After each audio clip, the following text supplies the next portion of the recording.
Hi viewers అందరికీ నమస్కారం. 2024 July 6 నుండి ఆషాఢ మాసం ప్రారంభమవుతుంది. అయితే రేపటి నుండి ఆషాఢ మాసం ప్రారంభమవుతుంది. ఆధ్యాత్మికంగా ఎంతో ప్రత్యేకత, ఎన్నో మహిమలను సొంతం చేసుకున్న పుణ్యఫలాలను ప్రసాదించే మాసంగా ఆషాఢ మాసం చెప్పబడుతుంది. ఈ మాసంలోనే పూర్ణిమ నాడు చంద్రుడు పూర్వాషాఢ నక్షత్రం సమీపంలో సంచరిస్తూ ఉంటాడు. మాసం అనే పేరు ఏర్పడింది. అయితే ఈ మాసంలో పొరపాటున కూడా కొన్ని తప్పులు చేయకూడదు. కాదని చేస్తే 7 తరాల దరిద్రం చుట్టుకుంటుందని శాస్త్ర పండితులు చెబుతున్నారు. ఆషాఢ మాసంలో ఈ పనులు చేస్తే అనారోగ్య సమస్యలు కూడా వస్తాయని శాస్త్రాలు చెప్తున్నాయి. మరి ఆషాఢ మాసంలో చేయకూడని ఆ పనులు ఏమిటో ఇప్పుడు మనం ఈ వీడియోలో వివరంగా తెలుసుకుందాం.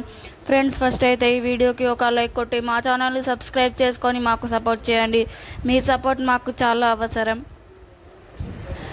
ప్రతి మాసానికి దానికి ఒక ప్రత్యేకతలు ఉన్నాయి. ఆషాఢం అంటే కర్షకులు ఏమరపాటు లేకుండా ఒళ్ళు వంచవలసిన కాలమని ఈ సన్నాహం చేసుకునే సందర్భం. ఇక అత్త అల్లుళ్ళు ఒకే గడప దాటకూడదని వేడుక, వివాహాల మహోత్సవాలకు విరామం. ఆషాఢ మాసాన్ని ఆది మాసం, అడిగి మాసం అని కూడా పిలుస్తుంటారు. ఇది తెలుగు పంచాంగం ప్రకారం 4వ నెల. హిందూ పండితుల ప్రకారం ఆషాఢ మాసం పవిత్రమైనది కాదు. ఇది ఆది అనే సంస్కృతి పదం నుంచి వచ్చింది. ఆది అంటే శక్తి అని అర్థం. కాబట్టి ఈ ఆషాఢ మాసం దేవతలను పూజించుకోవడానికి చాలా పవిత్రమైనది. ఈ మాసంలో చేసే స్నానం, దానం, జపం, పారాయణాలు విశేష ఫలితాలను ఇస్తాయి. దక్షిణాయనం ప్రారంభిస్తాడు. కర్కాటకంలోనికి సూర్యుడు ప్రవేశించటంతోనే దక్షిణాయనం ఆరంభమవుతుంది. అంటే సూర్యుడు ఏ రాశిలో ప్రవేశించినప్పటి నుంచి తిరిగి మకర రాశిలోకి ప్రవేశించే వరకు దక్షిణాయనం అంటారు. సూర్యుడు భూమధ్య రేఖకు దక్షిణంగా సంచరిస్తాడు. ఇక వ్యవసాయ పనులన్నీ కూడా ఈ మాసంలోనే రైతులు ఆరంభిస్తారు. తెలంగాణ ప్రాంతాల్లో సాంప్రదాయబద్ధమైన బోనాల ఉత్సవాలు భక్తి శ్రద్ధలతో జరుపుకుంటూ ఉంటారు. అమ్మవారికి నివేదన చేసి పర్వదినాన బోనాలు అంటారు. ముఖ్యంగా గ్రామీణ ప్రాంతాలలో ఈ పండుగను అత్యంత వైభవంగా జరుపుకుంటూ ఉంటారు. సమస్త జగత్తుకు కారణమైనటువంటి అమ్మవారిని భక్తి శ్రద్ధలతో పూజిస్తూ ఉంటారు. అన్నం, బెల్లం, పెరుగు, పసుపు, కుంకుమ, నీళ్లు, వేపాకు ఈ బోనంలో ఉంటాయి. ఆషాఢం నెల గడిచేలోగా ఏదో ఒక రోజున గోరెంటాకును పెట్టుకొని తీరమంటూ పెద్దలు చెప్తూ ఉంటారు. ఎందుకంటే జ్యేష్ఠ మాసంలో వానలు కురవటం మొదలైన వర్షాలు ఆషాఢ మాసం నాటికి తదుపరికి ఉంటాయి. ఎక్కువగా వర్షం నీటిలో నానక తప్పదు. ఈ కాలంలో కాళ్ళు చేతులు తడవకుండా ఈ రోజు దాటలేము. అలాంటి సమయంలో చర్మ వ్యాధులు రావటం సహజం. గోరెంటాకు ఈ ఉపద్రవాన్ని కొన్ని రోజుల పాటు ఆపుతుంది. ఆషాఢ మాసం నాటికి గోరెంటాకు చెట్టు లేత ఆకులతో నిగనిగలాడుతూ కనబడుతూ ఉంటుంది. ఆ సమయంలో గోరెంటాకును తెంపడం వల్ల చెట్టుకు ఏమాత్రం హాని కలగదు. పైగా ఆకుతో చేతులు ఎర్రగా పండుతూ ఉంటాయి. ఆషాఢ మాసం నాటికి వాతావరణం ఒక్కసారిగా చల్లబడుతుంది. వాతావరణం అకస్మాత్తుగా వచ్చిన ఈ మార్పు వల్ల శరీరంలో కఫల సంబంధమైన దోషాలు ఏర్పడుతూ ఉంటాయి. గోరెంటాకును ఒంట్లోని వేడిని తగ్గించే ఔషధ గుణం కలిగి ఉంటుంది. బయట వాతావరణం అనుకూలంగా మన శరీరానికి కూడా చల్లబడిచే ఔషధ గుణాల దోషాల బారి నుండి పడకుండా శరీరానికి మేలు చేస్తుంది. ఆషాఢ మాసంలో కొత్తగా పెళ్లి కూతుర్లు తమ పుట్టింటికి చేరుకోవడం వస్తుంది. ఆ సమయంలో తమ చేతులకు గోరెంటాకు పెట్టుకొని భర్తను గుర్తు చేసుకుంటూ ఉంటారు. రంగును చూసుకొని మురిసిపోతూ ఉంటారు. వారికి తమ సౌభాగ్యాన్ని గుర్తు చేస్తుంది, ఆకర్షిస్తుంది. వీళ్లకు గోరెంటాకు పెట్టుకోవడం వల్ల కంటికి అందంగా కాకుండా ఒళ్ళు కలిసి మారిపోయడంగా ఉంటుంది. చర్మ వ్యాధులు రాకుండా కాపాడుతూ ఉంటుంది. ఈ మాసంలో కొన్ని పనులు పొరపాటున కూడా చేయవద్దు అని పెద్దలు చెప్తూ ఉన్నారు. ఆషాఢ మాసంలో ఎట్టి పరిస్థితుల్లోనూ కూడా హిందువులు వివాహాలు జరిపించరు. అవసరమైతే 3-4 నెలలు వాయిదా వేస్తారు. కానీ ఈ మాసంలో మాత్రం భజంత్రులు మోగించరు. ఈ మాసంలో శుభకార్యాలకు మంచిది కాదు. కానీ పవిత్రమైన పూజలు, వ్రతాలు, రథయాత్రలు, పల్లకీ సేవ లాంటి వాటికి ఆషాఢమాసం శుభప్రదమని. అందుకే ఈ నెలలో ఆలయాలు భక్తులలో కిటకిటలాడుతూ ఉంటాయి. పూజలు, పండుగలు, ప్రత్యేక సేవలతో ఆలయాలు కిటకిటలాడుతూ ఉంటాయి. అలాగే పండితులు కూడా పూజ కార్యక్రమాల్లో నిమగ్నమై ఉంటారు. దీనివల్ల వివాహ సత్తు నిర్వహించడానికి సమయం కుదరదు. దీనివల్ల వివాహాలు నిర్ణయించాలని వాయిదా కూడా ఉంది.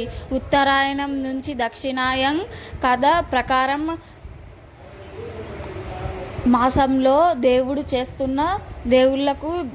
దేవుడు వెళ్తూ దీనివల్ల పెళ్లి చేసుకున్న వాళ్లకు దేవుడు ఆశీస్సులు అందుకునే నమ్మకంతో ఇలా ఆషాఢ మాసంలో పెళ్లిళ్లకు బ్రేక్ వేసినట్లు చెప్తూ ఉంటారు. వ్యవసాయ పనులు మొదలవుతుంటాయి. వివాహం చేయడానికి అవసరమైన డబ్బు ఉండక ఇలా సంప్రదాయం పేరుతో ఆషాఢ మాసంలో పెళ్లిళ్లు చేయకూడదనే నిబద్ధత తీసుకువచ్చారని మరికొందరు పండితులు చెప్తూ ఉంటారు. అలాగే పూర్వకాలంలో పెళ్లి అంటే ఖాళీ ప్రదేశాల్లో పెద్ద పెద్ద పందిళ్లతో వేసి నిర్వర్తించేవాళ్ళు. ఆషాఢ మాసంలో వర్షాలు, గాలులు ఎక్కువగా ఉంటాయి కాబట్టి వీటి వల్ల పెళ్లికి ఆటంకం ఏర్పడవచ్చు. అలాగే అతిథులకు వడ్డించే భోజనాలపై దుమ్ము ధూళి పడే అవకాశం ఉంటుంది. అంతేకాదు హోమాల వల్ల ప్రమాదాలు జరిగే అవకాశాలు కూడా ఉంటుంది. ఈ కారణంగానే ఆషాఢ మాసంలో పెళ్లి తంతులు నిర్వహించకపోవడం మంచిదని పెద్దలు ఈ నిర్ణయానికి వచ్చారు.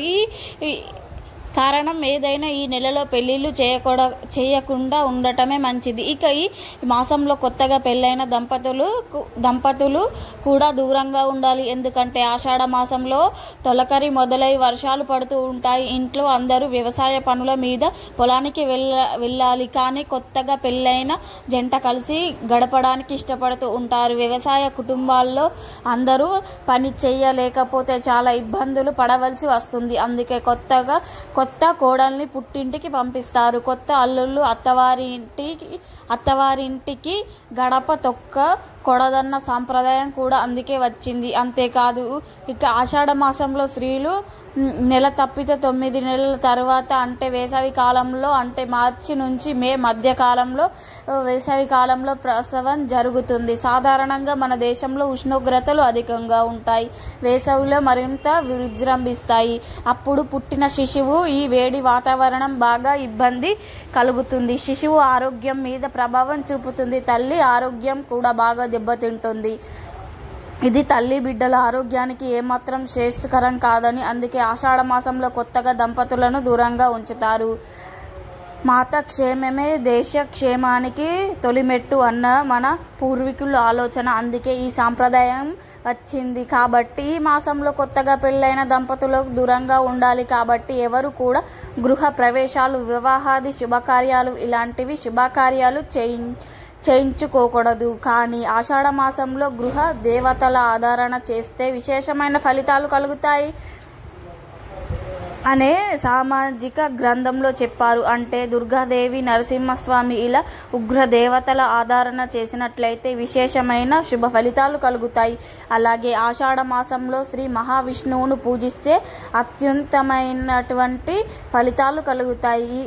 ప్రతిరోజు కూడా ఆషాఢ మాసంలో స్నానం చేసిన తర్వాత విష్ణుమూర్తికి సంబంధించిన నామాలు చదువుకుంటూ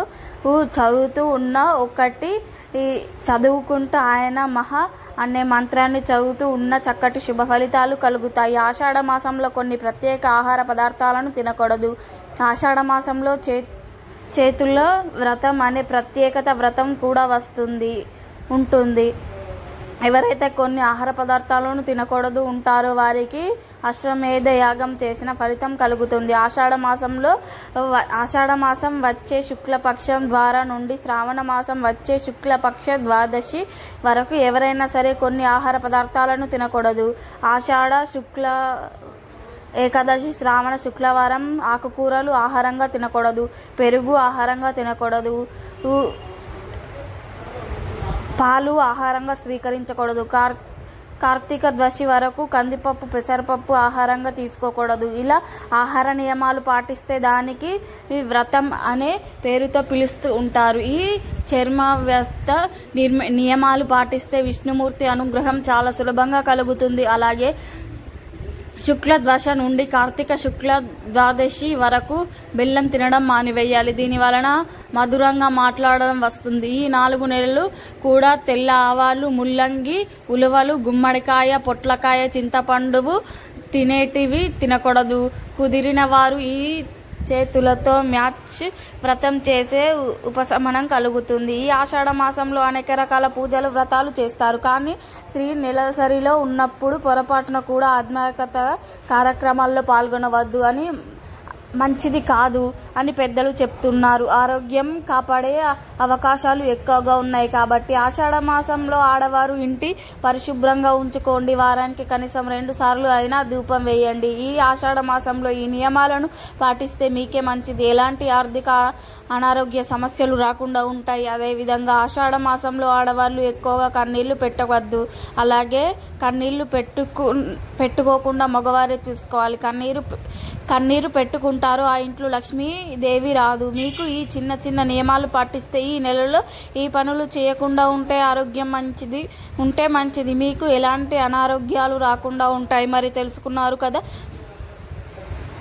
సంతోషంగా ఆనందంగా జీవించండి. మా వీడియో నచ్చితే లైక్ చేయండి, షేర్ చేయండి. అలాగే మా ఛానల్ని సబ్స్క్రైబ్ చేసుకోండి. మీ అందరికీ ధన్యవాదములు.